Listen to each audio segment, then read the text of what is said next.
এই টার্গেটটা ইহুদি খ্রিস্টান নিয়েছিল যে মুসলমানের ঐক্যকে আমি নষ্ট করে দিব। অথচ পবিত্র কোরআনে আল্লাহ পাক রব্বুল আলামিন বলেন ওয়াতাসিমু বিহাবলিল্লাহি জামিআ ওয়ালা তাফাররাকু, তোমরা আমার রশিকে ভালোভাবে ধরো, আমার কোরআনকে আঁকড়ে ধরো। তাফাররাকু, তোমরা দলে দলে বিচ্ছিন্ন হয়ে যেও না। দলে দলে যখন বিচ্ছিন্ন হবা তখন ইহুদি খ্রিস্টান নাসারা বেঈমান যে কোনো সময় তোমার উপর অ্যাটাক করতে পারে, তোমার উপর হামলা করতে পারে। কিন্তু এরা এই টার্গেট নিয়েছিল যে মুসলমানদের ঐক্য নষ্ট করে দেওয়া, তারা এটার মধ্যেও সাকসেসফুল হয়েছে।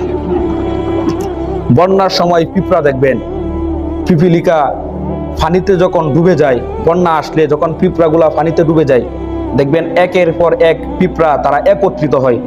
একত্রিত হইতে হইতে তারা একটা গুল চাকা বলের মতো হয়ে যায়।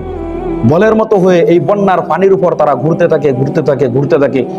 এক সময় এই পিপিলিকাগুলা এবার ঘুরতে ঘুরতে নদীর পাড়ে এসে তারা সব একসাথে বেঁচে যায়।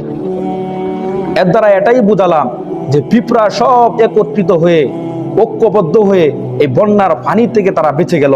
কিন্তু আমরা মুসলমান আজ ঐক্যবদ্ধ হতে পারি না বিদায় আজকে ইহুদি খ্রিস্টান বেঈমান নাসারা আমাদেরকে যেভাবে পারে তারা সেভাবে আমাদেরকে শেষ করে দিচ্ছে।